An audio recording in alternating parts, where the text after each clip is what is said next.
નમસ્કાર દર્શક મિત્રો, હું મયુર મેવાડા બીબી ન્યૂઝ ગુજરાતમાં આપનું હાર્દિક સ્વાગત કરું છું। અમદાવાદ સાયબર પોલીસ હેડક્વાર્ટર ખાતે દીક્ષાંત પરેડ સમારોહનું આયોજન કરવામાં આવ્યું હતું। 230 જવાનો તાલીમ બાદ પરેડ ગ્રાઉન્ડમાં પરેડ દીક્ષાંત સમારોહ યોજાયો હતો। આ દીક્ષાંત સમારોહથી અમદાવાદ શહેરને નવા 230 પોલીસ જવાનો મળવા જઈ રહ્યા છે। ગૃહમંત્રી હર્ષ સંઘવી અને રાજ્યના પોલીસ વડાની વિશેષ ઉપસ્થિતિમાં આ દીક્ષાંત પરેડનું આયોજન કરવામાં આવ્યું હતું। ગૃહમંત્રી હર્ષ સંઘવીએ આ દીક્ષાંત કાર્યક્રમ દરમિયાન સંબોધન કરતા જણાવ્યું હતું કે ગુજરાતભરમાં કાલ સુધી રહેલા સામાન્ય નાગરિક હવે ગુજરાતના સામાન્ય લોકોના રક્ષક બનશે। આજે કુલ 5363 લોકોએ આજે પરેડ દીક્ષાંત લીધી છે। તેમણે વધુમાં જણાવ્યું હતું કે તેઓ સાયબર ક્રાઇમ તરફ સૌથી વધુ ધ્યાન આપે અને તેમના ભવિષ્ય અંગે શુભેચ્છા આપતા જણાવ્યું હતું કે આજે તમે જીવનની નવી શરૂઆત કરવા જઈ રહ્યા છો।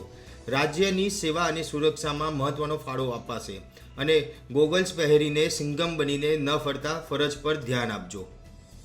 આજે ગુજરાતભરમાં ગુજરાતના કાલ સુધી સામાન્ય યુવાનો અને આજે એ ગુજરાતના સામાન્ય નાગરિકોની સુરક્ષા કરતા LRD તરીકે ઓળખાશે એવા 5363 લોકોએ ગુજરાતના વિવિધ જિલ્લાઓમાં દીક્ષાંત સમારોહમાં ભાગ લીધો।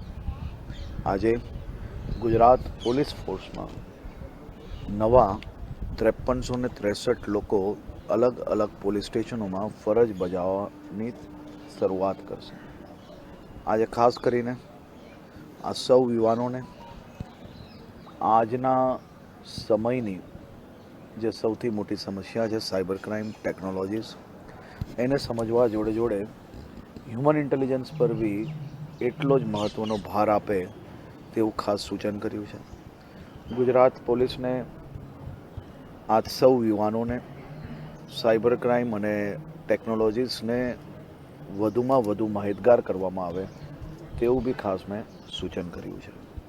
ગુજરાત પોલીસમાં આ સૌ લોકો આજે એમના જીવનની નવી શરૂઆત કરવા માટે જોડાયા છે।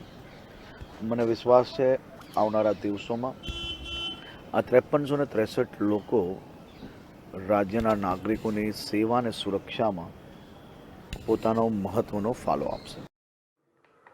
જો અમારો આ વિડીયો આપને પસંદ આવ્યો હોય તો તેને લાઈક કરો, ફોલો કરો અને યુટ્યુબ ચેનલને સબસ્ક્રાઈબ કરો। નમસ્કાર।